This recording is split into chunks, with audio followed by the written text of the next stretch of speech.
Hey, it's Nikki. Welcome back to Ranting with Ricardo. We are here for another recap review of P Valley because they've finally decided to come on back. Even though this is episode 7, they only got 3 more to go. I feel a little hurt. I feel a little played. I feel a little used. I'm like, why you only give us 10 episodes this season? Why can't y'all do a network TV? Give us 20 episodes and stretch the story out. But I get it. It's cable. Y'all, you give us, some of it, but you don't give us all of it because you want us to, come back to the show next season. I get it. Real quick intro. If y'all know it. If you're new to the channel, you like the content over here, or if you're not new to the channel and you don't like the content over here, like, comment, subscribe, turn post notifications on, and share me with your people because you may not like me. Now, see how I know you just got to watching. I thought you was already watching. Hold on, what time is it in Texas? I'm confused. I wasn't trying to. I'm trying to get this out of the way because we gotta go to the storage unit in the morning to clear it out, and that's gonna take too much time. And then I gotta deal with the Real Housewives heifers, you know, at the end of Sunday. Okay, but y'all know, do everything I said before. Everything's in the description box down below. Oh, it's only one there. Well, it's 107 here in Kansas, so we on the same time. But child, let me get into it because I preface this with saying I've never personally gone through having an abortion, but I have been on the side of being a friend and basically telling them it's your choice to do whatever you want to do. And I'm riding with you either way. You make your choice. I have no say in this. And we get into it. So we get to see the Pank when it was Ernestine's juke joint, and we see Loretta Devine. Oh, the beautiful, the talented. Oh my God. When is she gonna start? Well, I would like to see her in another like Broadway musical. Okay, you come back. It's gonna be a minute though. We get to see Loretta Devine performing. I forgot what the song was, but it was beautiful. I love to see it. Y'all know she's a performer. If you didn't know, now you know. And if you didn't know, Miss Loretta was a performer. She got there are clips of her in Dreamgirls with Shirley Ralph. Y'all go check that out. She was Laurel in that play. Well, yeah, she was Laurel in a Broadway musical. And we get to see Ernestine's through the years. I think we got to see it in like the 60s, the 70s. Um, okay, the 80s. We got to see her singing, and then we got to see as the juke joint changed over the years. So we got to we got a little trap, like we got to travel in time just a little bit, Then we get to see as she's performing, we get to see little Uncle Clifford and his mama. And I was like, oh, they're so sweet. And they just enjoying watching her perform, just like looking up at grandmother Ernestine as if she is the bright star, the center of the attention, the only one in the room to them. And I thought that was really beautiful. I love to see little Uncle Clifford and his mama. 1 minute grandmother is on the stage performing in a room full of people, and the next she's in an empty at this now it's the Pank. It's no longer Ernestine's, it's the Pank. She's in an empty Pank, and you see her daughter in white, who has been gone on a glory. She's been in the upper room for a minute now, in white, chesticles out to here. Y'all can't see it, but big chesticles. And she's holding a drink in her hand, and she's offering it to grandmother. Here's the thing: if you are to see people who have passed in your life, like family members, friends, associates, enemies, anybody in your dreams, and they are offering you food and drink, don't take it. Don't you take it. Tell them no. Okay? Tell them you good. You already ate. You already drank. You will drink your spit if you have to. Don't take it. Don't do it. Okay? That is not what you. Don't do it. And she offers her the drink. And she's telling her, come on, it's time to rest. It's time for you to be happy. It's time for you to rest. It's time for you to enjoy, the rest of your days. And grandmother tells her, no, not now. Mind y'all, we know grandmother has COVID because Toy sneezing ass got COVID. I can't stand Toy. She can't come back to the bank. Uncle Clifford and Autumn, Lakeisha Savage, Haley, Clifton Knight are down to the bank and they meeting up there because now they ain't got everything back up to code. And Uncle Clifford tells Haley that, you just didn't buy a club, you bought memories. That club has been in Uncle Clifford's family for a long time, going back from before Grandmother Ernestine was performing on stage. Great grandfather, great great grandfather, great grandfather, great grandfather, grandfather. No, I had it right. Great great grandfather, great grandfather, grandmother.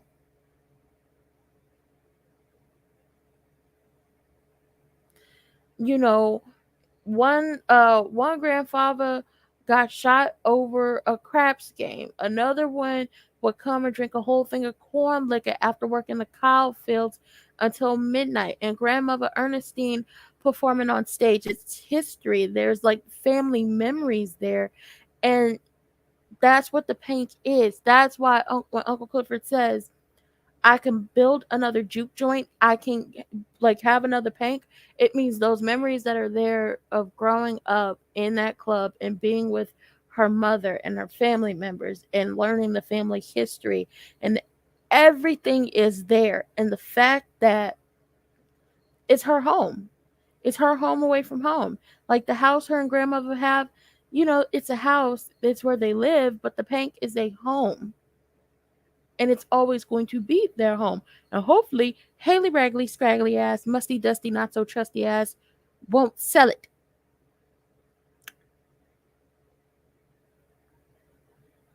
Uncle Clifford says the pank is full of haints and unsung melodies.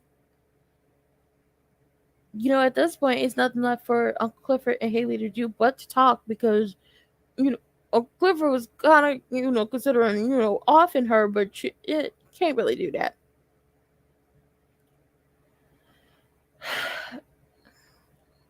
There's history in the pank, but Haley lets it be known I only bought it to stop the inevitable, and that's from the pank being sold or taken. And Promised Land offered her $5 million, but she said no, she wanted $10 million. And she says, I'm gonna get what you deserve to Uncle Clifford. Uncle Clifford says, this isn't about me. This is about you. And Haley says it's about the money that she almost lost her life over, that was used to buy the club, and the daughter, like the money that lost her daughter, and she needs to do this for her daughter. Uncle Clifford has to point out the fact that your baby is gone. Unfortunately, that is the case. Your child is gone, and I get it in the sense of watching, cousins and like different family members who, their children leave this earth before them.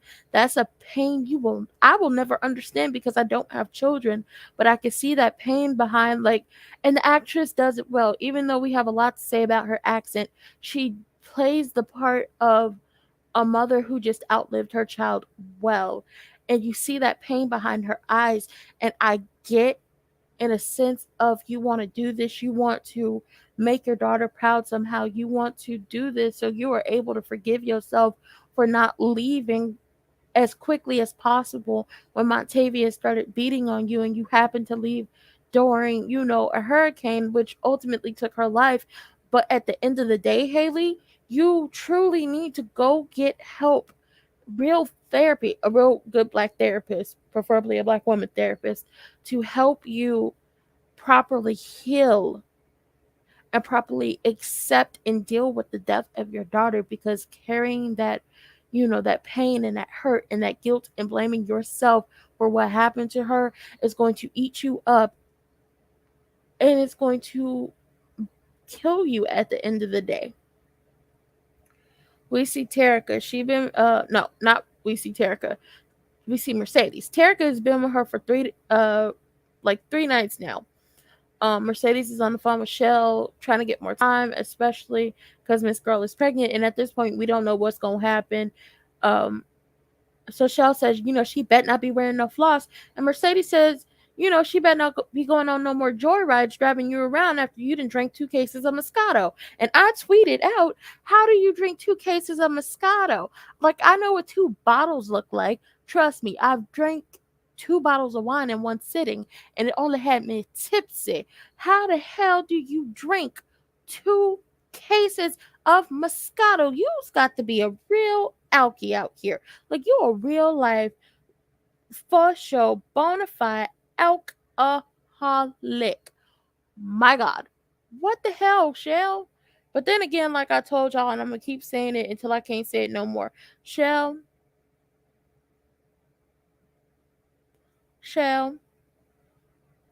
you are a glutton for punishment.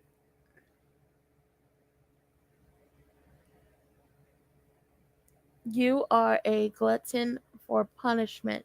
That man was a grown man. No, I don't care if he was 18, 19, 20, 21.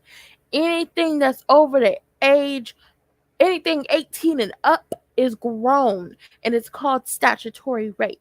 He climbed on top of Mercedes, convinced that girl he loved her, and while he was with you, and as he was on his deathbed, made you promise that you would help take care of her. And you decided to take it to heart, as in, I'm going to keep this little girl away from her mama for the rest of her life. I'm going to be her mama now. I'm not going to give her back. And I'm going to do everything in my power to make Mercedes feel like she ain't ish and to tear her down. In reality, you are a drunk. You have given that girl more trauma than she could count on, seeing as you've probably been drunk a good portion of her childhood. And nothing Mercedes has done has warranted this type of vitriol from you. Your man cheated on you with her, a child. She got pregnant. Her mother made her have that baby. And then y'all all, plus a motherfucking judge, made her give up her child. And then you won't give her back. No matter how many times that woman tries to change. No matter how many times she tries to do something that will allow her to look better in the eyes of the law in order to get her child back, you still won't give her back. So I don't want to hear nothing about no floss, because while she shouldn't have been a 14-year-old, 13-year-old, however old she was when she put the floss on, she shouldn't have been wearing it. You shouldn't have her driving your drunk ass nowhere around. Shell can suck a big toe. Shell ended up hanging up on Mercedes as Mercedes is getting into her about drinking them 2 cases of Moscato. Now, Terica is pregnant, okay? She don't know what she gonna do. She don't know what she want to do. She's talking about book reports and like getting her nails done. And, she's not really thinking about, hey, how you doing? Nola said she'd be back because as soon as I started, she was like watching the episode. But I thank you for coming up in here, Prosperity Thick Girl. So Terica does not know what she wants to do. Once again, she's focused on everything else but the life that is growing inside of her currently and her life in general. And it's just like, I'm pro-choice. I will scream it and sing it till the cows come home that I am pro-choice. Because it is ultimately your choice and what you want to do with your body. I can't tell you what to do with your body. Your mama can't tell you what to do with your body. Can't nobody tell you what to do with your body. You ultimately have to make the choice for you. And I think people forget that life is full of choices. And the choices you make leads to whatever future you are going to have. And it progresses on and on and on. So right now, Terica don't know what she want to do. She don't. You ain't watched the episode yet? Well, dang. Thank you for coming in. But at this point, Terica don't know what she want to do, and she craving she's having cravings now. And I said, oh, okay, you're pregnant, okay? When they start having cravings, oh, they're pregnant, okay? I can't measure it no other way. Oh, you pregnant. Now, LaMurder, last time we saw him, he came on to see Uncle Clifford and grandmother and basically told Uncle Clifford he wasn't okay. So he is laying on the couch smoking, shaking, having flashbacks of what happened with Big Teak, all the memories of Big Teak leading up to, Big Teak unaliving himself in the car. We get to see Uncle Clifford burning the clothes he had on that night, and he going through it, and he ain't dealing with it, and he is shaken up because he probably has never seen someone that he loved and cared about do that to himself, and he's probably never had to go through it. That girl, this season's real good. It I it's better than I'm not gonna say it's completely better than the first one, but it's kind of better than the first one because we get to delve deeper into their stories. And that was one of the things that when I went back to review the first season before the second season started, I said that I wanted more about the stories, and I appreciate that that's what we're getting this season, especially with COVID, because they can't be shaking ass down to nobody's club if people got the Rona toy. So he hear grandmother coughing. He go up there, checking on her, making sure she's okay. She's fighting the dead in her sleep, telling them she not taking no drinks from them. Basically, like once again, I got to reiterate this. If you are having a dream and you see somebody who is dead, not you pay for Starz just only for P Valley and you ain't watched it yet. Child, we got Starz over here too. I'm the only one watching P Valley. My auntie gonna probably wait till the season is over to watch it. And at one point she was watching Power, which I'm thinking, should I review Power when it comes back on? I'm not sure. But she was watching Power and then she was like, they got too many, it's too many episodes. She's not watching it no more. So now she just watched the Westerns that's on Starz. But yeah, when it comes to you dreaming and you see people who are dead that you knew, family members, friends, acquaintances, enemies, anybody, and they are offering you food and drink, say no, okay? Say no, say no, say no. You don't want none of it, okay? Now, she do wake up and she realized he's in the room after he has to call himself Lil Murder because she doesn't know him by Lamarcus. That's his real name. We know these. We know this. And he was like, you need to eat something. She's like, I don't want that. She don't want the dressing and chicken Clifford made because basically she's saying Clifford can't cook and it's gonna kill her faster than the Rona.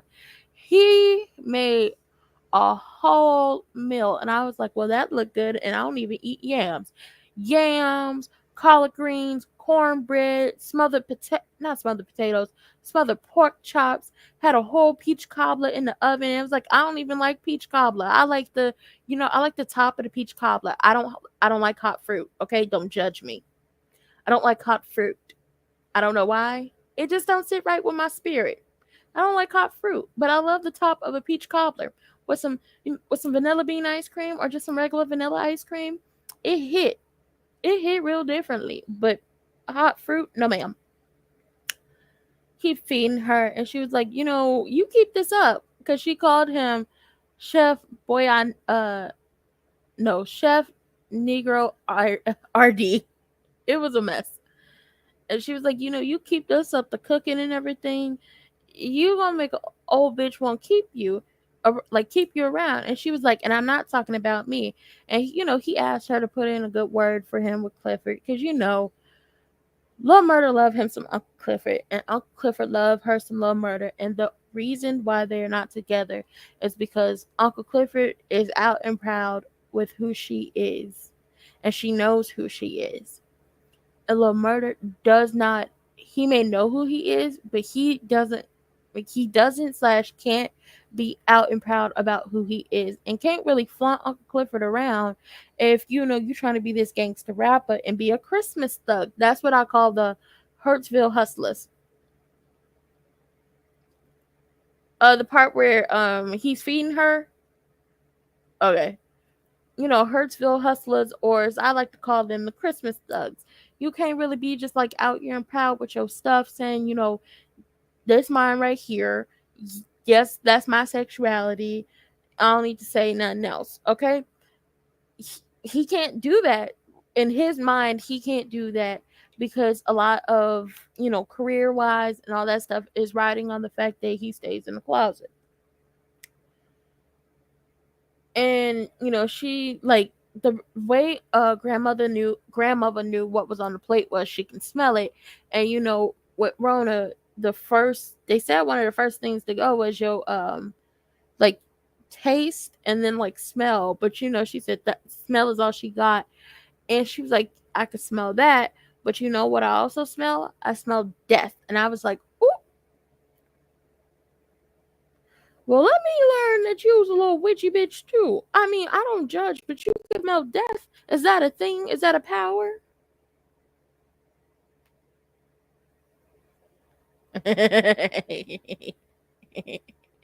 Not Chef Boyardee, Black Boy.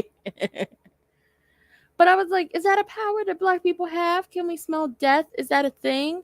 I mean, is that like being a banshee? I mean, I would appreciate that type of superpower, you know. But she was like, I can smell death. And I smelled it on you the night you came in with all the blood on you. And you kind of see in his eyes, like, the realizations that, maybe somebody else knows in a sense of what happened. But her smelling death, I'm like, grandmother is almost up out of here. And y'all are trying to tell me that. And I don't like it. It makes me think of, my older family members, like my grandmother and my aunt, who passed away. And it just, it made me sad. Now we see Keyshawn, she in the grocery store with, her little adorable children, okay? And,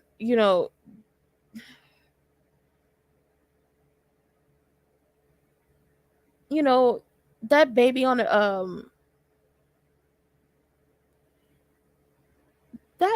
the bedspread. And if you know what I'm like, if you know what I mean, you know what I mean. AKA the snow possum, AKA the blank word document, AKA blank scratch paper, AKA the bane of my existence. He is thrown in the bane. You know how many people are in the category of the bane of my existence? It's only 2 people. Now it's 3 people. Patrice Woodbine, can't stand her, and I really can't stand her as this episode goes on. Marlo Hampton, and now Derek, oh, I want to beat a bitch up. I want to beat on the kids because my daddy beat on me. And I feel like beating on her gives me some type of sense of control. So I'm going to do whatever I want to do, even though I rely on her to pay everything. And her daddy bought this place for us. And my parents cut me off and they ain't never going to let me get a job nowhere near here because they want me to come back and, leave Keyshawn and the kids alone, but I don't want to do that because I enjoy beating on her too much. I can't stand him. I can't. I won't. I'm ready to see him go. Him and Corbin can both get beat with bags of oranges, and I wouldn't care. Whew, chap. My pressure is up talking about this man. So they in a grocery store. He trying to be all nice and sweet to her. We could obviously see the bruises. That wet and wavy not covering it up. The mask not covering it up. Okay. And he was like, you want to get some moon pie? She like, no. Oh. I lost my dad in 2019. I forgot to add that. Like, ooh, child. I can't. This episode made me sad, but then it made me, a little happy at times, and then it made me want to have real conversations with people about certain subjects. But he talked about, you want a moon pie? She like, no. Like, we could go to Jackson this week and get the Prada booties for Regal, and she like, no, she'll just grow out of them. First of all, Prada, with who money? Her money? Because you ain't got no job. Hell, even Tommy off of Martin had a job. He was, worked for the Boys and Girls Club. Anyway, Haley sees them in the store. Keyshawn sees her see them. Keyshawn says, I'm going to go get me some makeup to cover all this up. So, I see you. Prosperity Fit Girl. So Haley and Keyshawn, but Keyshawn only knows her by Autumn. So they meet up in the makeup aisle. And, Haley says, I thought you would be over here. And she mentions the gun. And she says, obviously, I see you didn't use it. And Keyshawn says she tried and she couldn't do it. I think at some point in this whole situation with Keyshawn, Derek, and then what happened with Diamond and all of them, Keyshawn kind of got, used to, him being around and taking the abuse. And with that, she became like complacent and compliant to it. And she probably didn't know what she was going to do if she would have actually killed that man. Like, what would have happened to her? Let's be honest. Or what would have happened if she would have let Diamond do it? Ultimately, at the end of the day, his family would have figured out who it was and would have went. I'm not going to say what it is, but it has to do with a tree and a string. And they probably would have, the way that Mama was, probably would have called for that when it came to Keyshawn and Diamond. Or in reality, what exactly would Keyshawn would have, like, in that moment, if she would have done that, what do y'all think she would have been able to do? Not a damn thing, because they would have locked her up and threw away the key. And then who are her kids supposed to go to? Her nasty ass daddy and her raggedy ass stepmama? We don't know where the stepsisters are. We don't know what's going on with Keyshawn's mama. Were they supposed to go to Derek's mother and father? The daddy like to beat on kids, and the mama is complacent with it. So she was damned if she did. She was damned if she didn't. And as much as we hate the fact that she pulled a gun on him, this is many DV situations. And most of the time, they do not end with the woman making it out or the kids making it out. Hell, even the man and the kids making it out. It doesn't really end with them making it out most of the times. So this is playing out like a real DV story. Now, when Keyshawn said she couldn't do it, Haley told her, there are other ways. And then before she could get into there are other ways, his raggedy ass start calling and she run off to him. We see Uncle Clifford. She didn't come back home. She calling out for little murder and grandmother. She didn't call this man little homicide. She don't see them or hear them. She thinking something bad happened. Why Uncle Clifford said, oh my God, it may be a carbon peroxide leak. I said, carbon? Child. I cried. They had me crying every single episode. I don't like it. I don't. It's giving me, how the people would cry when it came to This Is Us. That's what it's giving me this season. It's just like, why are y'all doing this to us? Why? Why are y'all doing this?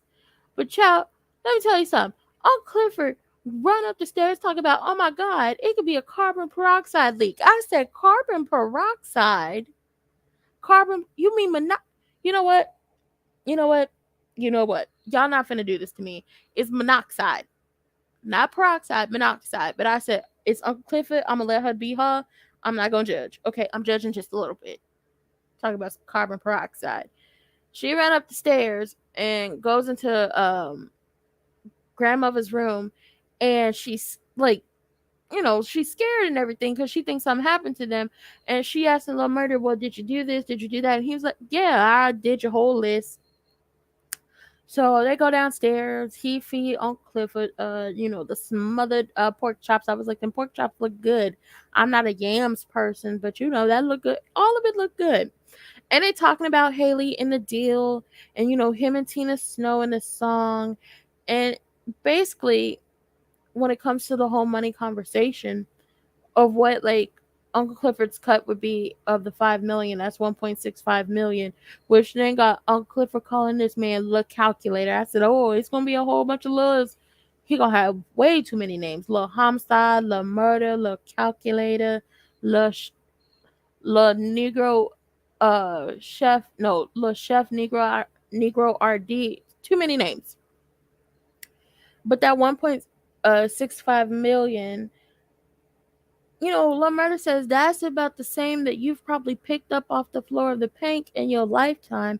And when it really comes down to money, you can't take it with you when you leave.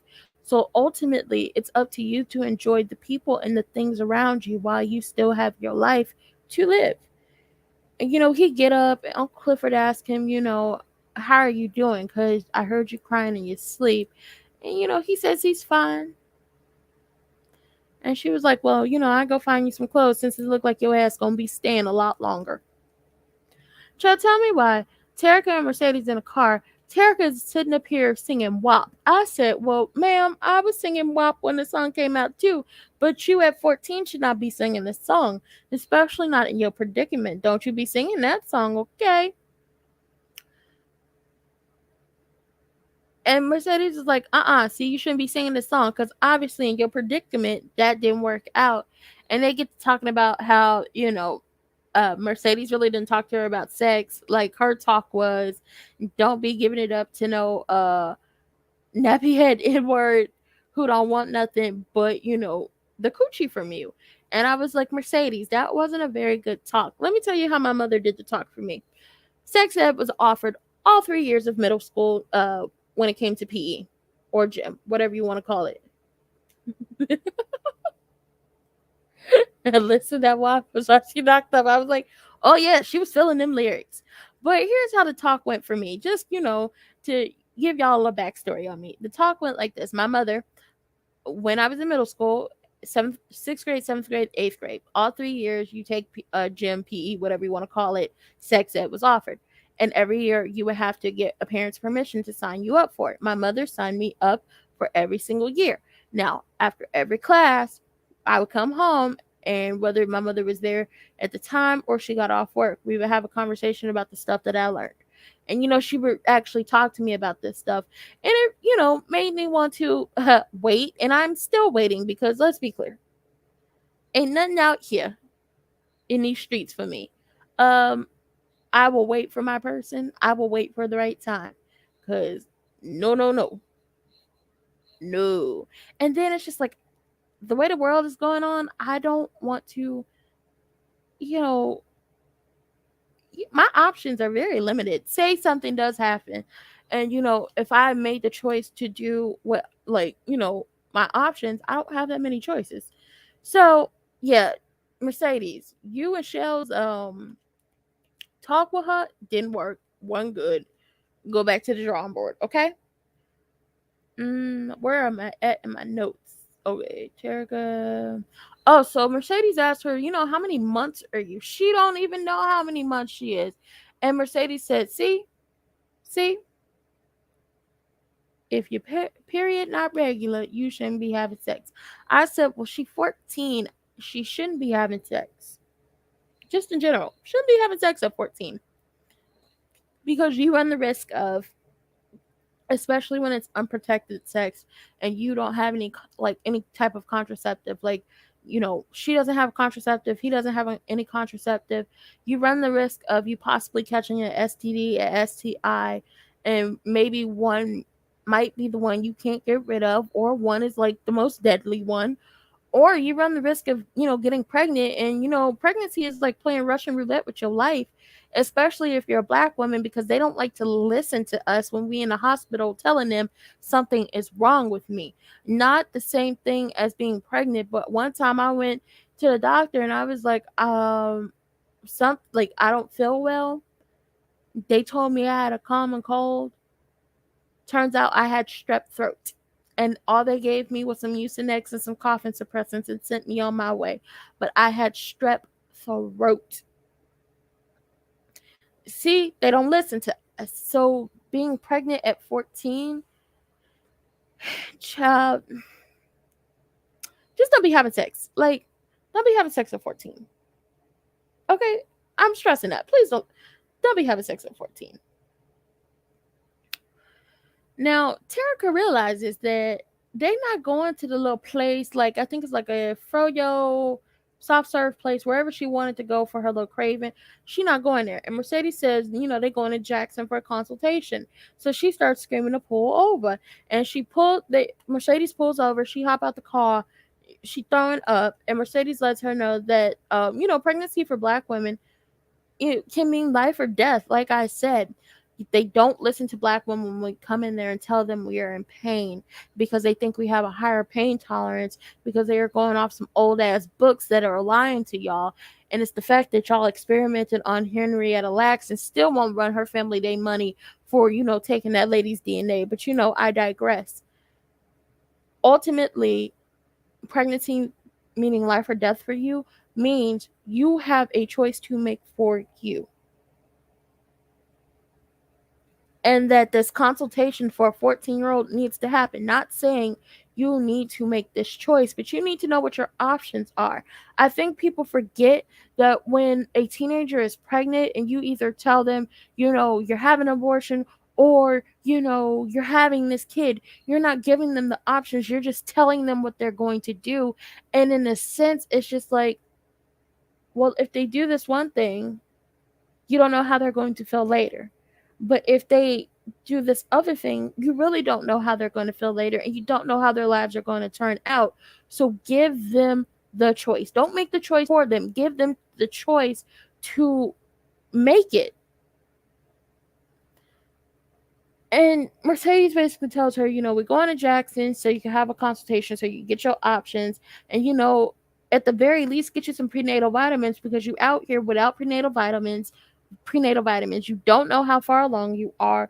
You really don't know the proper precautions for a pregnancy, and what is supposed to be happening, because you're 14, never really had to talk with nobody. And it's just like, child, she need all the help and information she can get. Shout out to Mercedes for trying to at least take her down there. And she says, we need all the information we could get. Now get in the car. Now we see Lil Murder. I don't like the fact that she just, put her in a car and said, this is where we're, like, tricked her. I don't like that. You should have told her before y'all left the house and really broke it down to her. But then I got to I figured this is like a storyline and it's progressing. But I still don't like you tricking her. She shouldn't have tricked her though.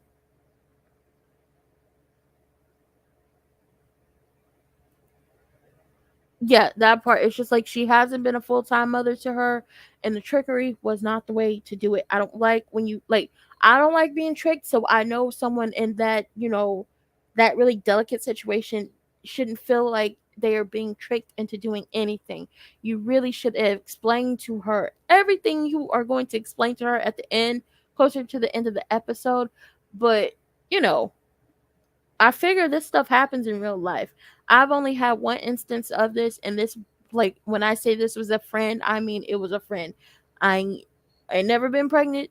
I don't know if I ever want to have kids.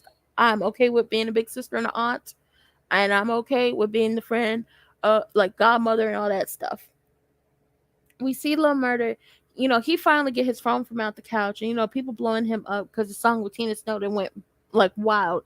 People talking about come out to Cali, uh, come to this show, just a little text, and Wody calls him, and Wody basically says, the song is popping.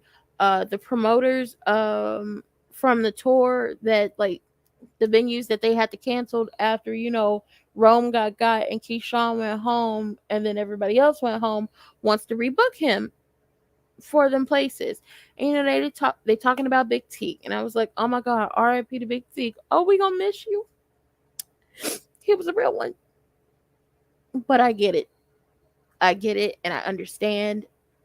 And going through depression myself, not to that extent or having that extent of trauma, but having depression myself, I've had those moments when it's gotten really bad where it's just like, which Negro? Wody? Oh, Wody is out for self, no doubt. I could tell an out for self person.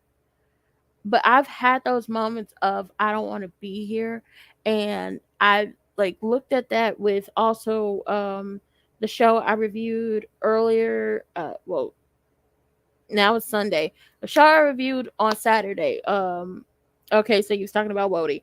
The show I reviewed on Saturday, All the Queen's Men, where she was like, she's tired, she just wants to give up everything, she just wants to be done. And I said she's depressed, and I know those feelings.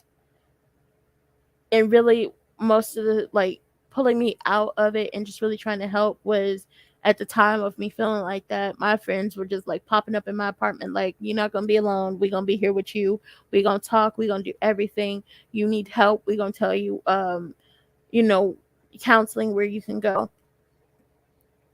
And it's just like, I'm glad I had them around so it didn't get as bad.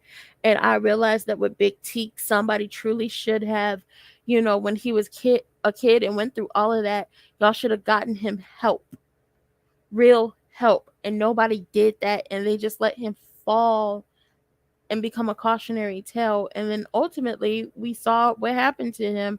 And it wasn't last week episode; it was the week before that because they decided to go on a little break. Nobody asked for that. I know that. I didn't ask for no break. So they're talking about Big Teak and how he ain't got no family, and we all know he ain't got no family because his family is gone, honey. And how they won't have to fire him now, and the fact that he doesn't have a family and he's still at the funeral home means that Wody is gonna have to put him in a pauper's grave. And Murder says no, he was a part of the Christmas Thugs, aka the Hurstville Hustlers. Oh, we didn't get a few. I don't know if we're gonna get a few next episode or whatever is gonna happen, but I know it's because nobody other than them were there for him, and his family, like all his family is gone, so nobody could come for the body and say what they wanted to be done. And basically what Bodie was gonna do was gonna have to put him in a pine box and do them people like they do on Hart's Island, where they put them in pine boxes and then they be stacking them upon the hundreds and all that stuff. And Lamurda said that's not the case. He was a Christmas thug, aka a Hurtsville hustler, aka once again a Christmas thug, because that's what I call him. Y'all, colors is red and green. It's giving me very much Christmas. Just like the ones who got the blue and the gold, or the blue and the yellow that look like gold, them the Golden State Warriors to me. And that's how I'm gonna address y'all, okay? He said he was a Christmas thug, and they gonna send him out in style. They gonna treat him like the king he was. And then he hears a thud from upstairs, so he thinks somebody falling. He hang up the phone, go up the stairs. Uncle Clifford in her room trying to find clothes for him to wear. And Murder is talking about, oh, this is your secret lair, and I hope one day I'll be worthy to come in here. And Uncle Clifford is like, well, you already in here, but what I think he meant was he hopes that one day he is worthy of not only your time, your energy, but your love, but also worthy to be in a space with you, and you invited him in, not that he just walked in and just said, hello, I'm here, take me as I am, but you finally looked at him in the eyes, deep into his soul, and said, you can come into my space, because your space is your everything, and if you don't want to invite nobody in, you don't have to. So he walking around looking at the clothes that Uncle Clifford's, then pull out of, different spaces, because that man is skinty, Uncle Clifford a little thick. We see Sean John circa O2. I said, now I was just on a Bonnie Blue Live where we was talking about Brother Love. Why is Brother Love popping up on this show? And he was like, this Sean John circa O2 from Trades Past. Don't get it twisted, okay? I wasn't wearing that. We see a old Gucci purse that Uncle Clifford had from the ages of 3 until now. And, her mother would use it as a weapon for anybody who tried to say anything or take it from Uncle Clifford when she was just a little thing. And the mama would, use it to whoop their asses with it if you said something to her child. And I was like, oh, I wish we could hear more about the Uncle Clifford's mama. She looked real pretty from ghostly features and everything, and what we got to see of her, little Uncle Clifford at the club when Ernestine was singing. Where was that? He sees the postcards on the mirror, and he was like, oh, you kept them. Which one was your favorite? And Uncle Clifford says, the one where it says, I look good in red. And y'all know that comes from when he stopped by the house before he was about to go on tour, and Uncle Clifford was hiding behind the door and wouldn't talk to him, but he saw her in the mirror at the door. So that's where that comes from. And then, hold on. She looked at Uncle Clifford understands because, oh, okay, so this is where my notes gets messed up. Lil Murder asked, but he can't, he's not able to articulate it in a well that won't not a way that it won't come off as offensive. He asked Uncle Clifford, what are you? And the what are you is, basically, how are you able to, have you always been you? Have you always been this larger than life personality, this person who doesn't care about what anybody thinks, this person who is out and proud on who they are, and if anybody has a problem with that, they can go to hell. Have you always been that person? But he can't articulate that well. And I understood what he was trying to say. And Uncle Clifford says, yes, I've always been me. And I love me some me. But I understand in a sense of being this larger than life person and this brightness and this, standing in the sun, that not everybody can be me and that it gets lonely. So I get why what you did at Murder Night. I understand that because you are not ready to step into the sun and be lonely, just like me. And he said something else about his friends and talking about they pass and I pass. I didn't get it, so I'm not gonna say it. Okay, I'm not trying to go into deep with that. They hear a thud, run down the stairs. The door is open. Grandmother is gone. Where the hell she didn't go? With COVID, how far can she go? I know she out of breath. I'm not trying to make fun of it, but I was like, she moved fast for somebody with COVID. Now, boom, we get to Mercedes and Terica. They still on the road. They end up stopping at a diner. So Terica go to the bathroom. Pregnant people got to pee all the time. And as she's running in, Mercedes says, squat, don't sit. Yeah, don't you sit your ass on them dirty ass public restroom seats. No, ma'am. Don't you do that. Don't you do that. Don't you do never do that, okay? Never. I learned that as a kid. Don't do that. And I never do. As Mercedes is sitting in the parking lot, she sees his mother and daughter sitting in a booth. And this mother is really going in on her daughter, which then leads us to a flashback of Patrice and teenage Mercedes. They down to the diner, and basically Patrice got them couch surfing. They ain't got no they don't have a house of their own. They're couch surfing at some man's house, and at this point Mercedes is ready to go. She feeling some type of way. Patrice talking about, I'm keeping a roof over your head. No, you're not. You're couch surfing. You're leaving it open for something to happen to your teenage daughter. Once again, Patrice Woodbine is the bane of my existence. I can't stand that batch. They in a diner. They don't have enough money. Well, Patrice don't have enough money for the check. So she looking over at some creepy ass old man. Well, not old man, but he a grown ass man sitting at the counter who is looking at Mercedes like he trying to sop her up like a biscuit, and that's nasty. Okay, we don't play them games around here. You take your raggedy grown ass somewhere else. Ugh. I've had issues like this too, but that'd be a story time for a whole other time. So they don't have no money for the check. That the Church of Demons starring Pastor Wood, but I don't like that lady. And if this whole thing proves to me why I don't like that lady. It's just some people, you see them, the character or whatever. It's not the actress, it's the character. The actress is playing the hell out of this character. Because if you can make me hate the character, that means you're doing good at your job. But Patrice was like, well, we ain't got enough money for the check, so I was thinking you could do the thing that you do. Basically trying to pimp Mercedes out, and I don't know, you want her to go flirt, or Mercedes said she used to make her bend over and show somebody something so the check can get paid. You was trying to pimp your...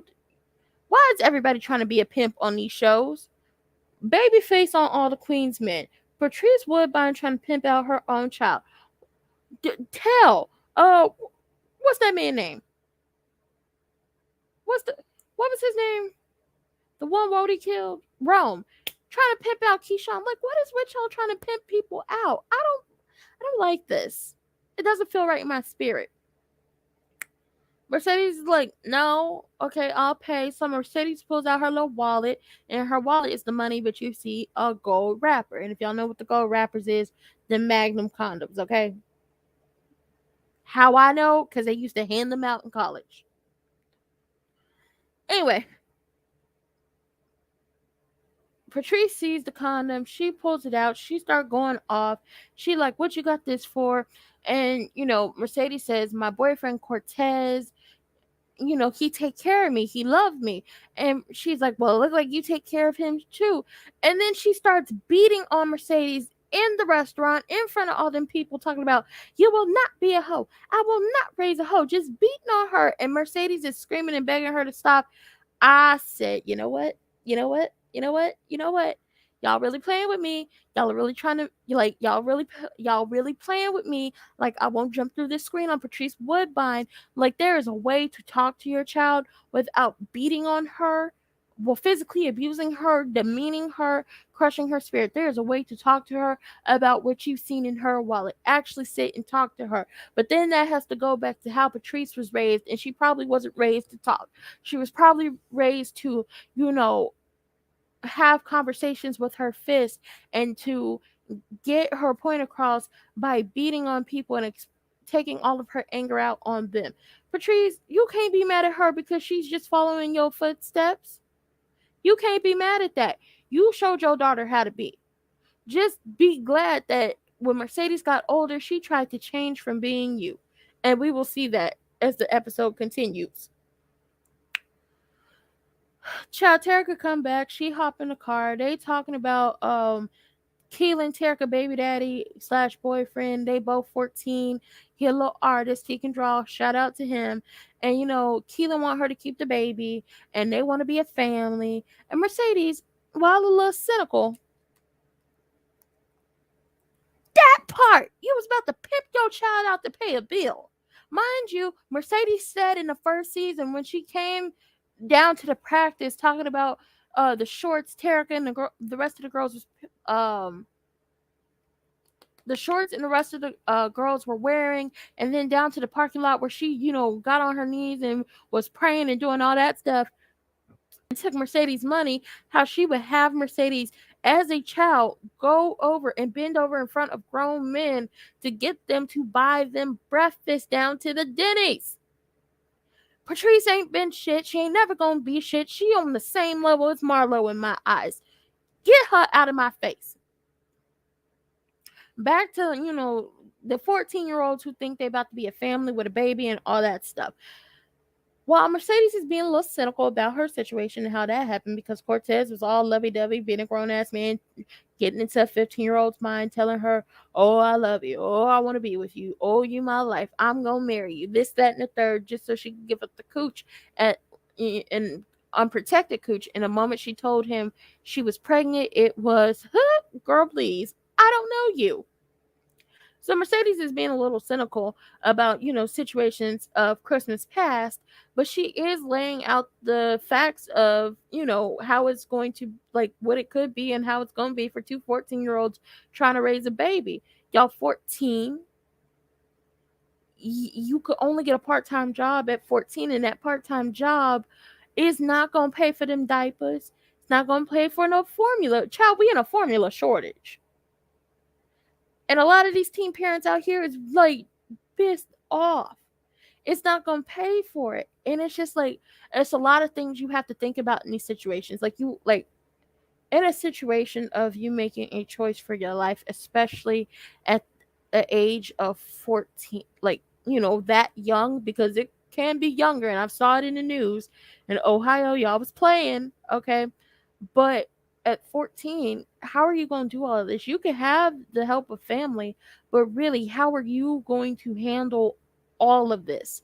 Because at the end of the day, unless you're about to give that child to a family member, when having that child is now your responsibility.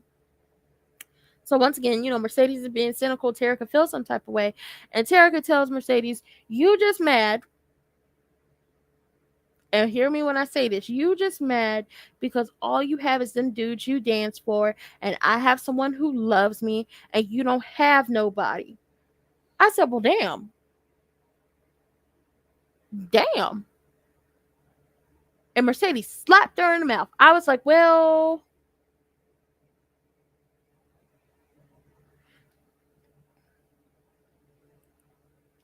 I think she could have, like, with the how the storyline was going, like so far in this episode, she could have embraced her more. But I was like, in my head, I was thinking, why is Mercedes so cynical about this situation? Like, why is she so cynical about this situation and how her life played out in having Terica? And it's just like, damn it, y'all gonna have to tell me something when it came down to it. But this is true. She could have embraced her more. She could have, talked to her better. She shouldn't have tricked her into going on this road trip. And when I said, damn, I was like, well, that slap came from the truth. The slap came from the truth. But damn, I don't condone, like, listen, I don't condone hitting pregnant people. I mean, your face not pregnant, but I still don't condone hitting pregnant people, because every bit of anger, stress, anxiety, everything that the mother feels, the baby feels. And I don't, I'm not an advocate for hitting kids. Stop the violence. But damn, if I didn't, I felt that slap in my spirit. And it wasn't like I'ma slap you because this is coming from the ancestors. It's a, girl, stop trying to tell the truth on me. Okay, stop telling truths.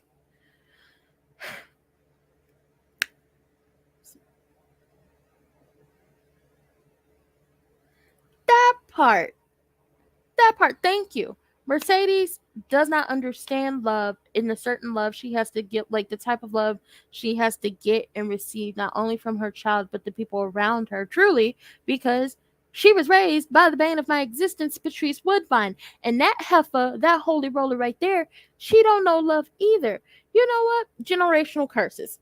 Right there. Generational curses all up and through that family. I feel like Patrice probably got pregnant early with Mercedes and didn't have a choice on what she could do. And then Mercedes got pregnant early with Terica, didn't have a choice on what she can do. And now we get to this situation with, Mercedes and Terica, and it's looking like Terica won't have a choice. But then when we get to, everything else, we see that really that's all Mercedes wants for her. And Terica sitting in the car after she got slapped, and she was like, "When I become a mother, I'm never gonna hit my daughter." And Mercedes said, "Well, I said the same thing, because Terica don't want to be like Mercedes. Mercedes don't want to be like Patrice. Patrice probably didn't want to be like her mama, and Patrice's mama probably didn't want to be like her mama. Generational curses all up and through that family, and it's up to one of these two, Mercedes or Terica, to break it, because ain't nobody got time for this to continue. Therapy for all, okay? Better health." So we see Uncle Clifford and Lil Murder. They in the woods. They searching for grandmother. We finding like little bits and pieces of her clothes, like her robe, one of her shoes, her bonnet. I was like, that looked like a good bonnet. You just can't be throwing that around in the woods. This too. Hold on, let me bring it up. That too. She does feel hurt and unwanted by her mother, and that is blatant when she tells Mercedes later on in the episode, as like once again as we go on, that you really weren't there for me. You missed my 7th roller skating birthday party. You missed a lot of visitation days. I never asked for anything, like I never asked for you to be more than what you were, and I never wanted anything more than just you. Like, wanted her to be a mother. And because she was stuck in the house with Shell, and the fact that I'm still trying to figure out, Shell, how the hell you drinking 2 cases of Moscato a day, you alcoholic? Because she's in a house with Shell, and the fact that she heard Shell say all of that, that girl has trauma. Like Nola said, she feels hurt and she feels unwanted. She feels like her mother is okay. It's fine. Because I jump ahead sometimes too. It's fine. She feels unwanted. She feels like no one ever wanted her around. And then when we get to the point of this episode where this all comes out, She kind of finds out some things that ultimately possibly make her make that choice. And hell for Patrice, hell for her, the women, like the women who've come before her, hell for them all. I can't stand her. She make my ass itch. We move on. So they searching for grandmother. She taking stuff off. They hear splashing. They realize she's going to the water. Boom. That's very quick. We get to them being outside the Mercedes and Terica. They didn't pull up to the clinic. We see the pro-birthers. They're not pro-lifers. They're pro-birthers because they're pro-birth. When those children are pushed out, popped out, cut out, they don't give a damn about them when they are here. It's proven to, what happens every single day when it comes to the schools and the supermarkets and any place else that's got a whole bunch of people at it, little kids included. These pro-birthers out here protesting, women going into clinics. You don't know what they're going into the clinic for. They could be going into the clinic to get a mammogram. They could be going into the clinic to check for, if they have STD or STIs or something more. They could be going to check for, like um uterine cancer, getting pelvic exams. They could be in there for anything. You don't know what they are there for, and y'all just out here, and people don't know this. Planned Parenthood, like abortions, is like the lowest percentage of the things that they do. They do so much more than that, and people don't know that because y'all are all up in arms. Not the people that are in here, not the people who are watching on playback, but I'm talking about the pro-birthers. Y'all are so up in arms about people not wanting to have children or making the choice for themselves that, having a child right now is not it. Some of these people already have kids and can't afford to have no more kids. It's expensive out here to be trying to raise some kids, okay? I heard it costs more than it cost it costs more than my college tuition, and I'm talking about grad school. No, yeah, grad school, because grad school was a lot cheaper than undergrad, but I'm still paying on that. It costs more than my grad school tuition to be out here raising kids, and a lot of people have more than one kid and they can't afford to have any more. Some people just never saw themselves having children in general, and then you have the other situations of ultimately it's their choice to make, especially if the child was, conceived in a way that, was forced, all that stuff. It's ultimately their choices to make, but y'all don't get it. And I'm trying to figure out why y'all out here protesting in the middle of COVID with no mask on, with the Black Lives Matter sign, and talking about, protect the babies or whatever. And it's just like, I've heard stories about y'all. Y'all be out there protesting and be the main ones coming in late in the midnight hours getting y'all stuff done. Don't make me go to TikTok on y'all because the people been telling all y'all little business. But I'm gonna leave it alone. And Mercedes tries to hold Terica's hand as they're walking in, but Terica snatches her hand away from her because I feel like at this point, once again, like Nola said, Terica feels unwanted. She feels like her mother never was never around for her, and she's hurt. On top of that, she just got smacked in the mouth for telling truths, not lies. She was telling truths. And then it's just like all these people are yelling, so it has to be overwhelming for her. And Mercedes tells her, don't worry about them. Because, they only pro-life until the baby is born. And I was like, shout out to Mercedes. Somebody finally telling the truth. And then when Mercedes turns around because she hears Patrice's voice calling her, Patrice pops up. And I was like, did Patrice, did she go to the upper room? I was like, nah, it's a hallucination. And it was like, it's the first instance of, well, this is the second time that Mercedes is seeing Patrice in herself, and the fact that she in a sense is becoming Patrice. The first time was at the diner and the mother yelling and doing all that with the daughter, and the fact that she had that flashback so we get to see it. This second time is now they're walking into the clinic and Patrice is standing behind her as a hallucination, and it's giving more like I'm becoming the person I never wanted to be.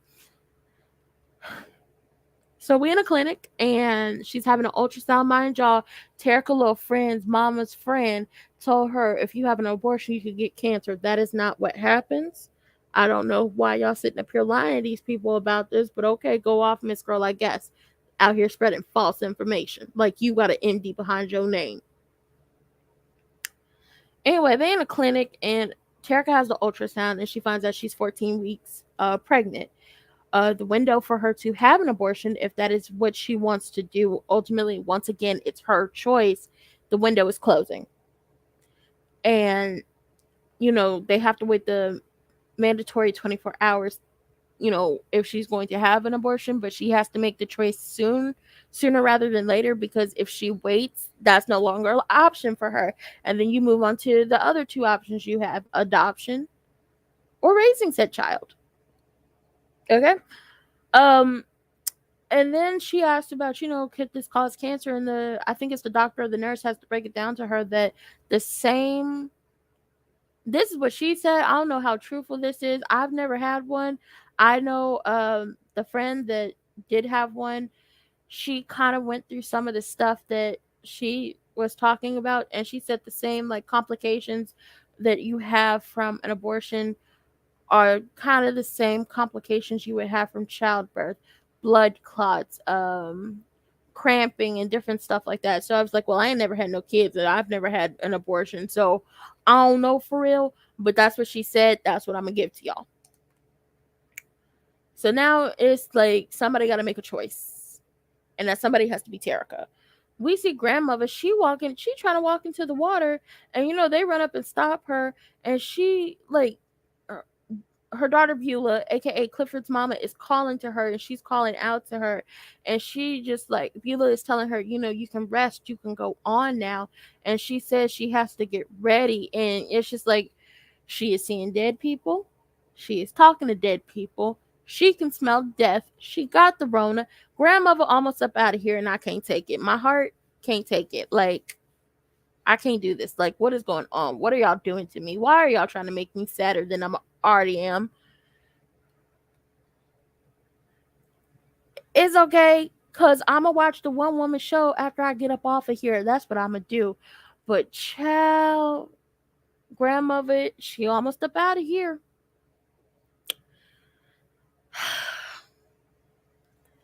So she's like, she starts begging, like, if I can't go to the water, you got to bring the water to me. She's begging them, begging them, begging them. So Lil Murder takes her bonnet, dips it in the water, and then, y'all know, stuff like that, it gets heavy when it's wet, and then, like, wrings the water out over her. I'm not sure what that meant.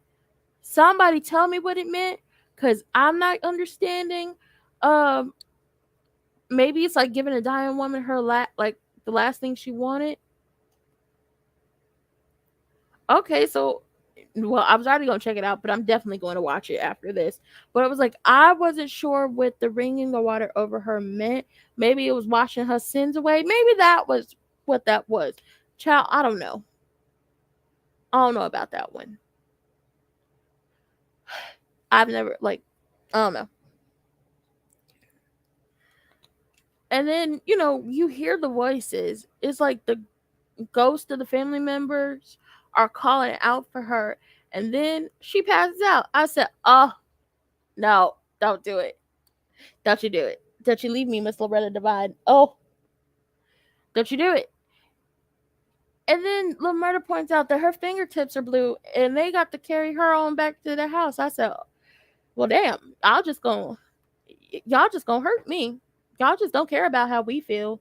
Y'all don't care about, possibly, well, then again, nobody truly knows your triggers but you it's triggering all of us, memories and everything.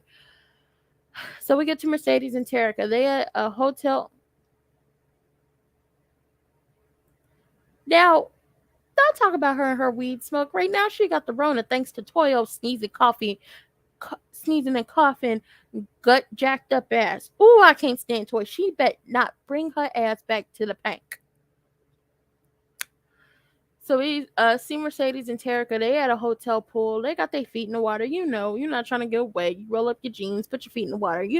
Trying to cool off. It's some creepy ass old man like we saw at the diner when Mercedes was a kid, over here looking at Terica. And Mercedes said, "Take your R. Kelly ass somewhere else." She 14 years old. I'm trying to figure out what. No, I don't know. Like, I don't see it. I don't get it. I don't understand. Why do they be thinking that children are like, no, no. And to the girls who are like young, somebody who is older than you, like 20, like you 14, 13, however old you are, you're a minor or you're still in your teens and they're in their 20s and up taking interest in you. Let me tell you something. They don't want the only thing they want from you is what they can get from women they age, because the women they age can see that they are nothing to be like, they are nothing they want to deal with. And that's why they go after y'all, because y'all are young and impressionable, and they are hoping that they can get in good with you and get you now so then you won't leave them. Don't fall for it. Stay the hell away from them creepy ass people. Okay? It's not a good time. And if you need cautionary tales, it's a whole bunch of YouTube videos on YouTube, kind of documentaries or whatever, documenting all like some of the celebrities and some of these YouTubers that was groomed, like have groomed the people that they are with, are currently with, or who they were with in the past. Don't do it. It's not worth it. Okay? It's not. It ain't worth it. Don't do it. When your parents are telling you don't go with these people, if you have parents who care or people around you who care, you listen to them, because these grown ass men only want you because the grown ass women who are around them don't want them, and they feel like they can get in good with you. Don't do it. Don't listen to them. Go be the best teenager you could be. That does not involve a grown ass man trying to sniff up after you. Okay? I don't care if he flash them. No. I don't care if he no. No. No. No.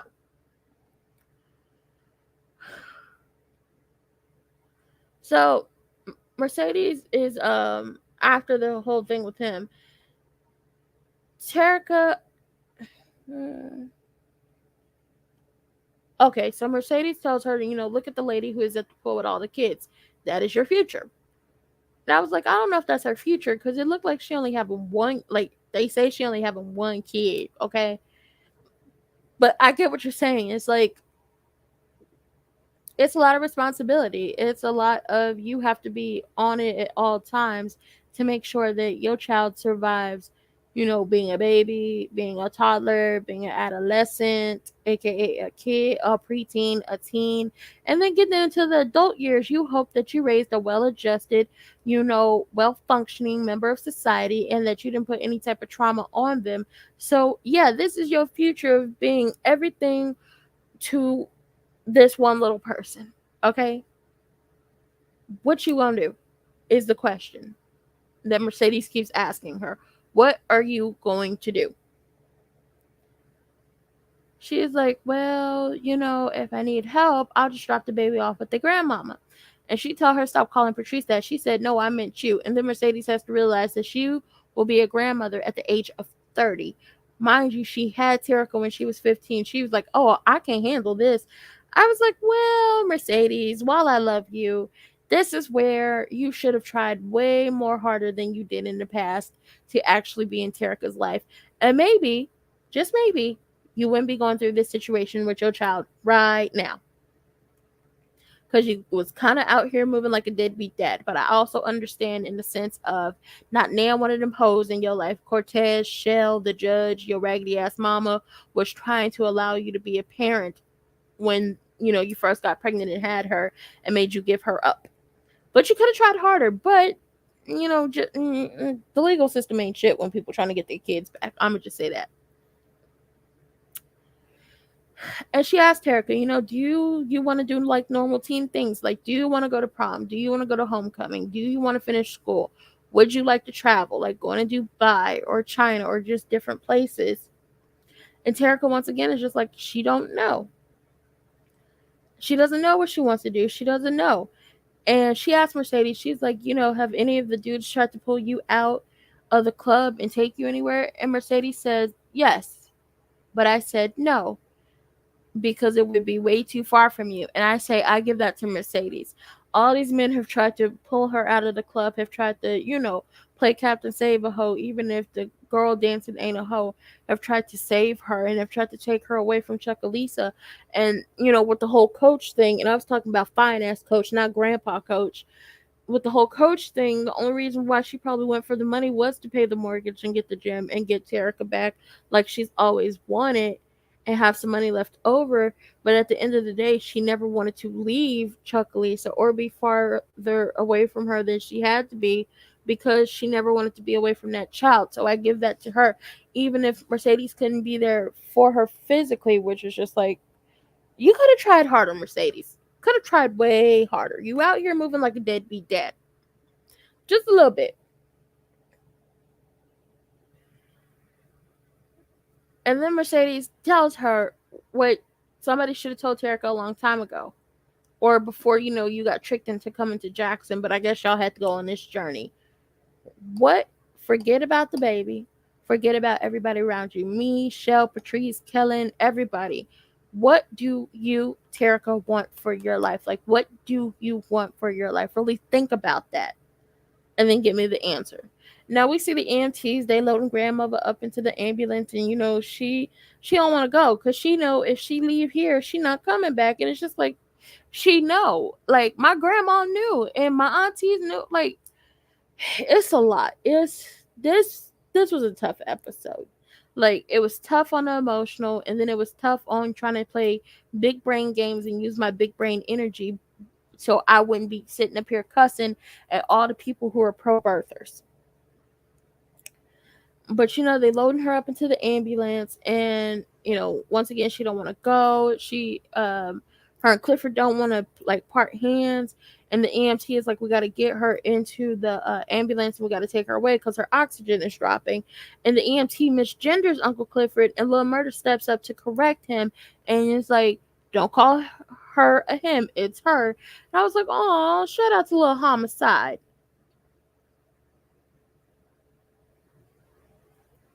Child, yes. Like, why are y'all doing this to grandmother? Can she just stay just a little while longer? Just a little while longer. Like, I need her to perform one more time at the Pank. Like, why y'all hurting me like this? Boom. We get back to Terica and Mercedes. They up in the hotel. Terica jeans don't fit because you know why? She pregnant. She 14 weeks. That belly is protruding. It's going to grow more. She want to go to the mall, and she was like, her pants don't fit, and them her favorite jeans. And Mercedes said, it's because she's pregnant, and she hop up off the bed because, she got a little book. I couldn't tell what the book was, but she tells her, you need to make a choice, and you need to make a choice now. And I was like, Mercedes, your delivery is everything, and right now your delivery is way off. Talk to her. Don't scream at her. Don't yell at her. Talk to her. And then we get into this whole, Mercedes was kind of being a deadbeat dad out here, okay? She missed Terica's 7th birthday party. She missed some visitation days. And that hurt Terica. Made her feel like her mother didn't love her. Made her feel like she wasn't wanted. On top of the fact that, Shell also said in the episode where she didn't drink all that wine and was had Terica driving her around, that she never wanted Terica and that Terica was a mistake, it's got that girl feeling some type of way. And ultimately, in the sense of having this baby, in her mind, she will finally have somebody who loves her and cares about her unconditionally and that will never give up on her. And in that sense, well, it's just like, that's a lot to put on a child, because ultimately that's going to give that child trauma when it grows up as well. And she tells Terica, basically, I worked most of your life to get the gym, but to get the gym to get you back. But she was like, well, you still don't have me. That's been another thing. You've been talking about this gym and using the gym to get her back, but you still ain't had her. And I get that Shell is being a batch and won't let her go. And I get that it's going to take a lot for a judge to see that you can be a mother, but it's just like, it's way too many excuses and explanations on top of everything else. And it's just like, really, Mercedes, it's time to look within, and it's time to truly understand that you're gonna have to fight harder than you've ever had to fight before to be there for your daughter in this moment. And in the moments after, because she needs you. She's been living in a house with an alcoholic who, I guarantee, on top of calling her a mistake and everything else she said when you weren't around, like when you were around, has probably said some of the worst things to that little girl. Terica run to the bathroom, lock herself in, slide down the door. Oh, she crying. It's giving me some type, I forgot what video it was, but it was giving me that. Okay. And Mercedes looks over to the mirror, and guess who the hell is staring back at her? The bane of my existence, Patrice Woodbine. I said, Mercedes, you low-key becoming like Patrice Woodbine. And I think in a sense she knew she was becoming like Patrice, to the point where she goes to the door and she tells Terica, she knows she hasn't been a good mother to her. She knows she hasn't been there for her, but she wants to prove that she can do that. And Terica tells her, you never had to prove anything to me. All I wanted was you and your love, which once again, she is hurt. She is feeling that pain. Mercedes, you was out here moving like a deadbeat dad. I'm going to need you to step it up, Miss Girl. And Terica says, I will never be like you. I will never be like Shell. I will never be like you in the sense of having my child wonder if, she should have, if I should have had an abortion, or be like Shell, drinking all day and then calling people mistakes and talking about people ruining your lives. And she asked Mercedes if, in that sense, it's just like, once again, a lot of like, listen, I had three middle school graduation, there were 3 pregnant girls to walk across the stage, belly and all. High school, I saw a lot of them get pregnant, have kids. Some came back to school, some dropped out. And most of the time, what they would say when it came to them having babies were, I finally wanted someone who was going to love me unconditionally, and I could love them unconditionally, even though some love should have conditions. And that I could prove that I will never be like my parents. And while that's great and all, I still think you should wait to have children. She asked Mercedes, if she ever wanted an abortion with her. And Mercedes tells her, truthfully, I thought about it. And, she gets a little hurt, but she says, I thought it was a thought and a thought only, because Patrice made her have Terica. And, she didn't get that option. And here's the thing. One of I think the themes of this episode was choices. Everybody should have a choice to do whatever they see fit when it comes to their life, and they should have options as well. You should be able to have options to choose from. You should be able to make your own choices. And in the sense of Mercedes was kind of becoming like Patrice, she, while trying to give Terica options, wasn't exactly explaining that to her in a way that Terica would understand and that it would make sense to her. And it's just like, you're becoming Patrice because the same thing you're doing to Terica, Patrice did to you. Like, you want her to have options, so explain that to her. She says, Terica is her biggest blessing.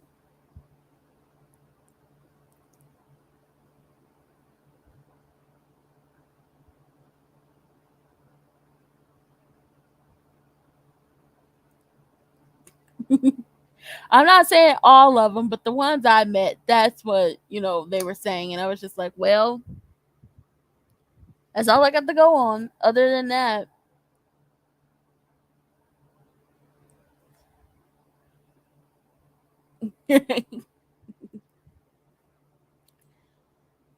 so she trying to fix her mistakes before she truly become like Patrice, out here stealing from her own child to build a church, okay?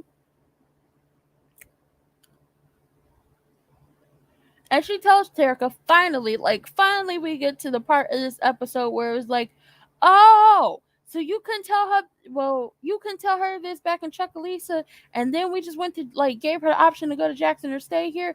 But then again, it's a show. They had to drag it out. It couldn't have been as simple as, we would have wanted it.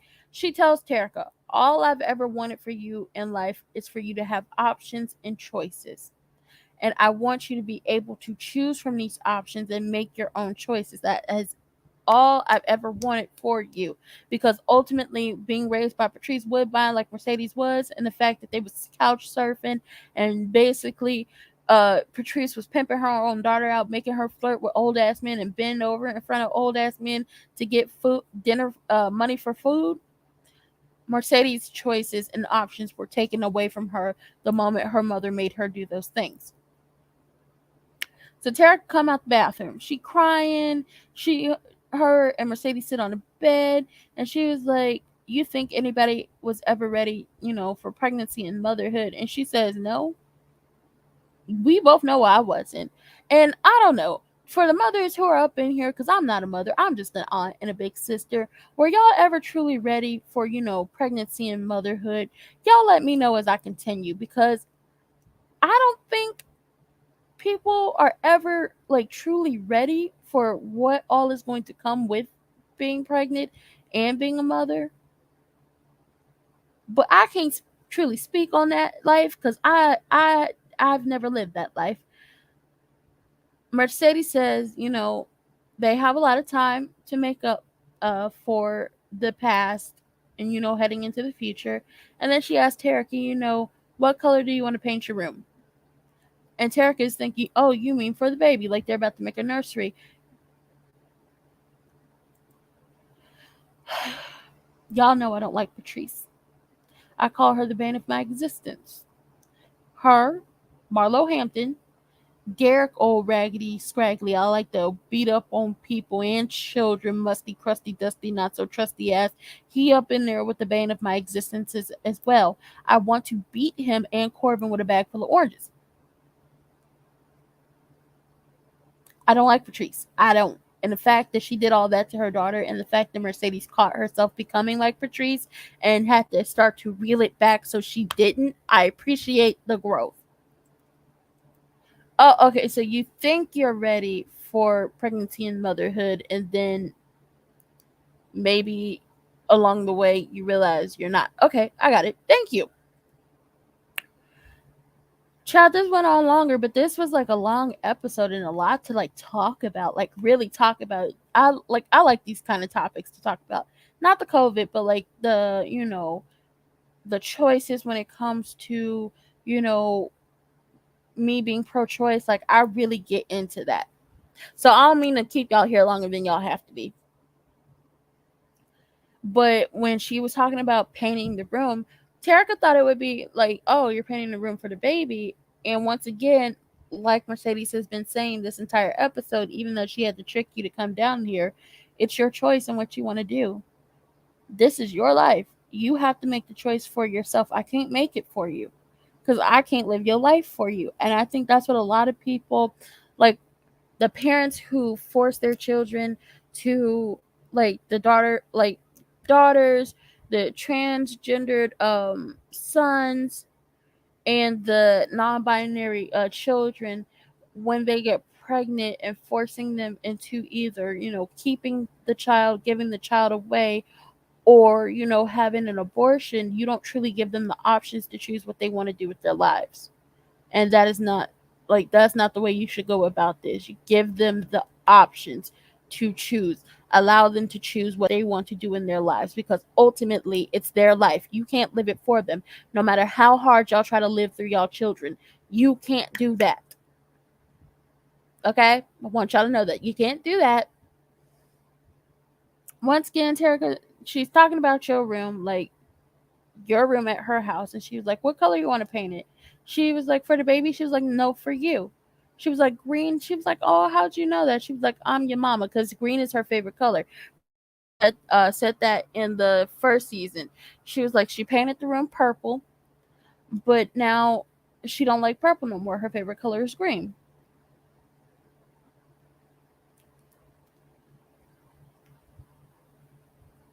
Okay, so we see Uncle Clifford. She in the shower crying her little heart out. Okay, she is really going through it. So she get out the shower and tell me why the thong song by Cisco is playing. Mind you, Lil Murder got the platinum like Cisco, and Lil Murder is dressed up in some of Uncle Clifford's outfit, like clothes, is dancing around. is trying to vogue. I was like, it's not giving. You need to go back to the ballroom scene and try to figure that out, Miss Girl. And I appreciated this. And y'all, I feel like in this way it proves that they really love each other, because even in her saddest moments, he was able to make her laugh. He was able to take her out of that just for a little bit and just make her laugh. So they end up on the bed, they laughing and everything, and the moment gets kind of sad. And then the moment gets spicy. Okay, let me tell you what happened. Okay, let me tell you this is how it went. Okay, y'all listening? Okay, the mama gets sad. Clifford, she turned away, but Lamarcus is holding on to her, turns her back towards him.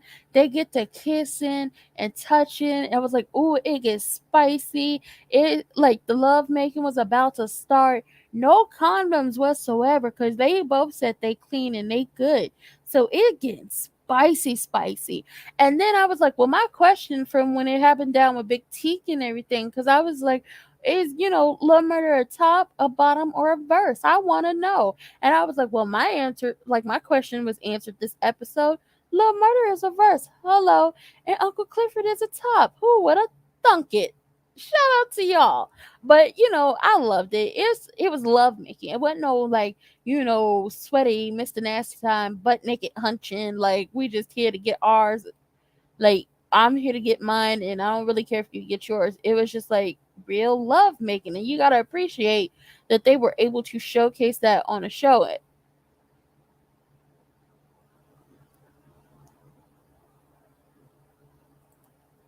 Wait, what's my art? Y'all know, like, I'm young, but I'm old in a sense. I don't know these abbreviations. I don't know these abbreviations. Okay. But I was like, I'm pretty sure y'all should have used the condom, but it was like no butt nigga hunching where it was like you get yours and like I'll get mine. I hope you get yours. It was like it was sweet. I say that. It was sweet. I liked it. It was okay. Yeah, it was so tender. It was so sweet. It's just like, oh. And people was like, oh, Big Teak and Love Murder was better. I was like, that's probably because y'all ain't had no tender moments like this. Stop these games, okay? When you find you a person that love you like that man love her and she love him, and y'all able to do this type of situation and really like feel that love and then make us think that y'all really in love like in real life, then you can talk to us. You can't sit with us, okay? On top of that, I don't want to hear no homophobia. Talking to the people who gonna watch the playback who got a problem with the people in the LGBTQIA plus community and seeing it on the screen. I don't want to hear nothing from y'all because y'all had no problem when Mercedes was down there getting hers, when it was just her and Farrah, and then when it was her, Farrah, and Coach. I don't want to hear it. So Mercedes and Terica are leaving the hotel, and once again, Terica is asking Mercedes what she should do. And Mercedes gives her the keys. And she says, Chuckalisa or Jackson. I could go either way, but it's up to you. That part, okay? When Nola said, y'all just be out here hunching and nobody ain't never made love to you in the sense of they are making love to your soul, not just your body. Get out of my face with this. Y'all just want to, y'all just want to be jackrabbited and nothing else. And I don't know. I'll take the love making for 200, Alex. Or is it Maya Bielka? Whichever one is hosting Jeopardy at that time, I'll take love making for 200, okay? But once again, we get to Mercedes and Terica. Terica asks Mercedes, I got to reiterate this again because I went off on a little thing. Terica asks Mercedes what she should do. Mercedes gives her the keys to the car and says, Chuckalisa or Jackson, I could go either way, but it's up to you on what you want to do. And I appreciated that moment because this whole episode, even after she tricked her down here and, she was feeling like she was becoming Patrice and all this stuff. And then they finally hit that heart to heart in the hotel. In this moment, she's giving her child the choice. She said, here, these are the keys to, basically without saying it, these are the keys to your future. We go back to Chuckalisa, you can have the baby and, I'll be there for you. or we could go to Jackson and you have the abortion and I'll still be there for you, because at the end of the day, this is your future, this is your life. You're the only person who gets to live it, and I'm just going to be here for the ride with you. So whatever you want to do, I'm riding. And I appreciated that. That is how these situations ultimately should be handled. So they're driving on a highway, and we see the sign of Jackson. I'm thinking she about to go past it. No, Terica hit that little turn signal, and she turned on the way to Jackson, and I was like, okay. So she made the choice for herself. Proud of her. I'm not saying what choice I would have made in the situation, but I'm proud that she was able to make that choice for herself, because not many get to do that. Many are forced into making those choices, and then they end up years later really hurt by it and thinking about of what could have been. They back in Chuckalisa, she on the couch and was like, okay, so I know this part. So I was like, I honestly know that she went through this, because I have to say my only true experience that I can remember, unless, I was around family members that had this done when I was younger. But a friend in college, she was with a guy from her hometown, and he was like telling her, if you got pregnant, I would help you raise the baby, and I want you to have my baby. She ends up getting pregnant. He basically goes ghost on her, and at that moment, it was time for her to make a choice. It was either have the baby and, do that, or don't have a baby and have an abortion. And I told her, as she's making these choices, like as she's trying to make her choice and just talking about the situation, I let it be known. I was like, I'll be there for you with whatever you need. Like, I can't give you no money now. I can't do that. I can't get no money. I can't get nobody no money. But I will be there for you. If you want to do this, I will be there for you. You come stay in my room. Because at this point, I didn't have an apartment. I was just in a regular dorm room. I was like, you come stay in my room if you need to. But if you don't, then I'll also be here to support you. Like, I don't drive and I can't give you no money, but I will be here for emotional support if that's what you want. Like, that's what you want to do. And ultimately, she made the decision for herself, and she ended that pregnancy. But once again, I'm pro-choice, because I'm always about somebody having a choice to do what they want. I don't want anybody being forced into making the decision, like somebody forcing you into making a decision that you don't want to do. So, like I said, I understood that with the heating pad and everything, because I was like, okay, I remember her going through this. Now they see Patrice on the TV screen talking about becoming a mayor in you know, the casino. I was like, Patrice, shut up. Why is the devil on the TV screen? And, Terica wants to change the channel, and Mercedes finally has to tell her, and I feel like Mercedes finally realized it for herself.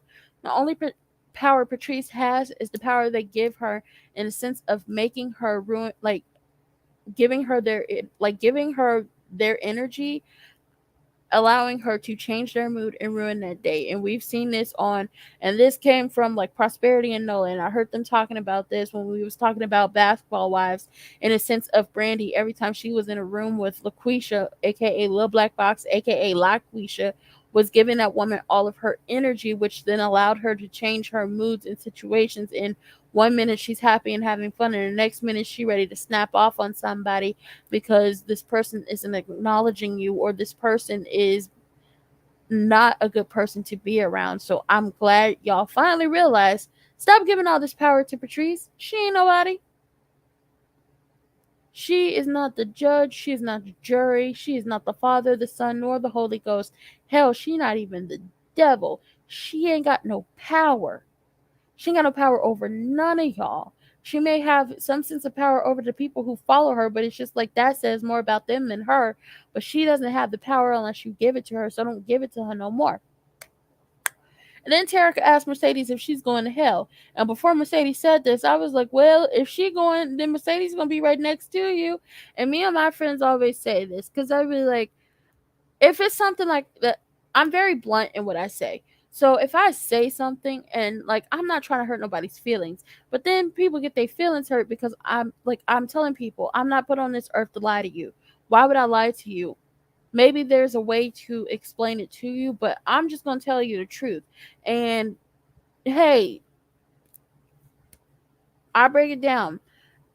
You want the truth or you want to lie? Now, if I could tell you the truth, it's going to hurt a bit, but I told you the truth and then we can start healing from this. Or I could lie to you and then we be back here once again and you have to make this option. So, what you want to do?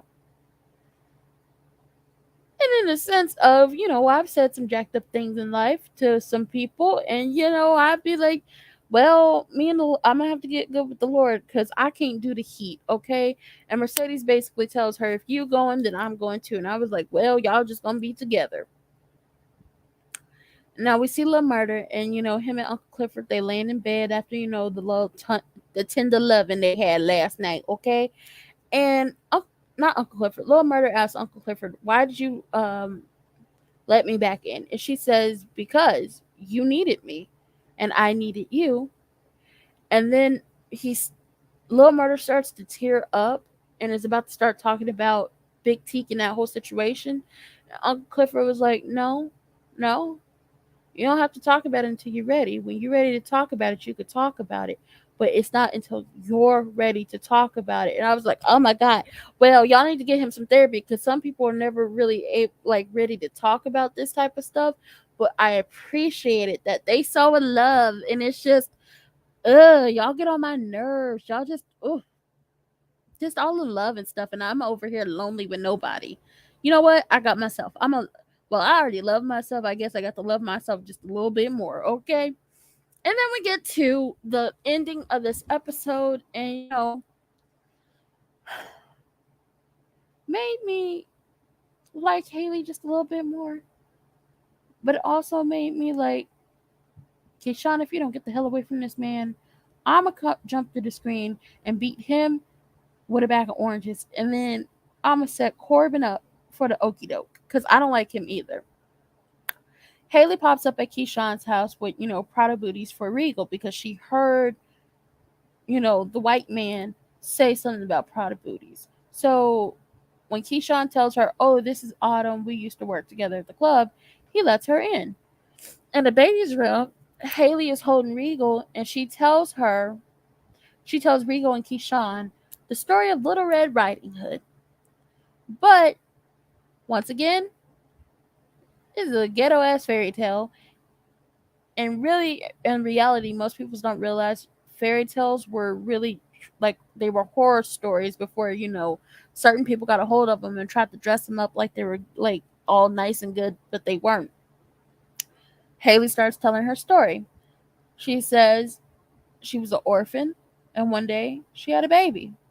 Finally, a family, finally something she wanted, finally something she needed, finally someone and something that was going to love her unconditionally and she could love unconditionally. And she swore to protect that unit.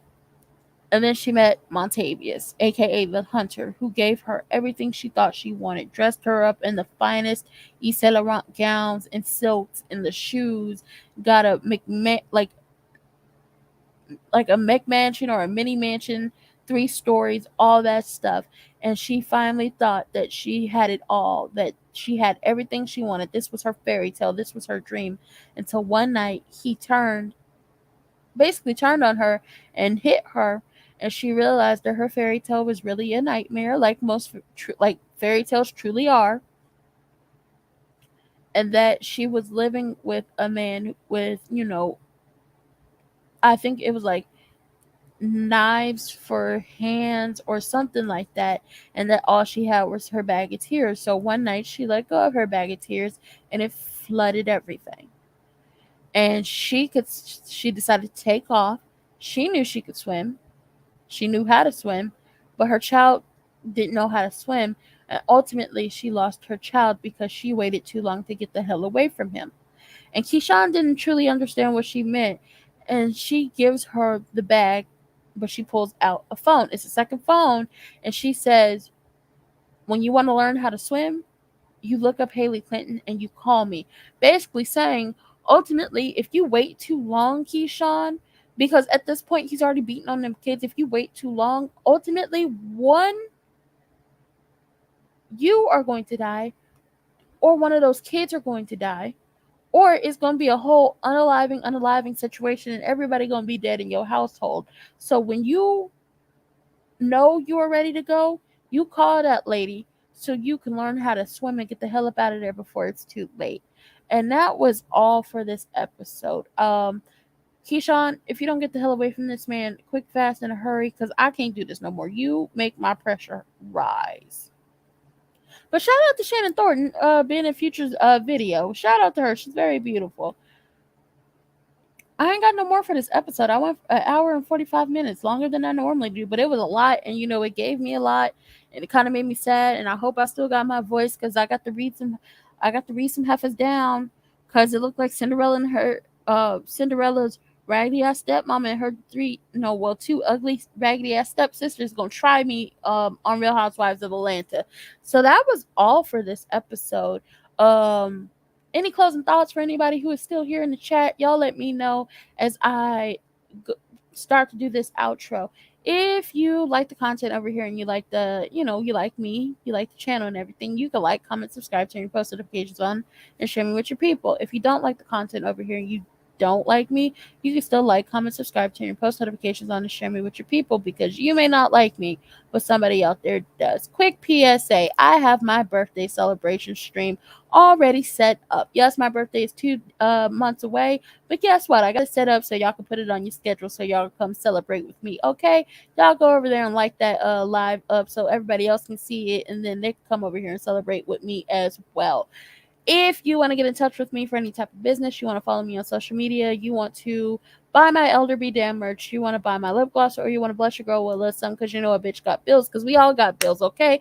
Y'all go check out Nola Reeds. Y'all go check out Prosperity Thick Girl on YouTube, both of them. And then y'all check out Cups by Thick Girl on Instagram, okay? Y'all go over there and y'all, for the people who are here, unless it's Thick Girl and Nola, y'all still here, but y'all know who y'all are. But for the people who are going to catch this on a playback, y'all go check them out. And Prosperity Thick Girl, she got all the cups and glasses and flasks you will ever need, okay? Go buy with her. Y'all go check out Nola and check out some of her recent stuff, because I love them, okay? They basically they my internet family at this point. So y'all check them out. And then everything, like I mentioned before, when it comes to me, can be found where it's always going to be, where it's always going to stay, and where I'm going to leave it forever, ever, ever, ever, in a description box down below and scrolling across the ticker on the screen. And I will see y'all later. Bye. Because I got a storage unit I got to go handle tomorrow morning, and it's already 2:53 here. So I'll see y'all later. Bye.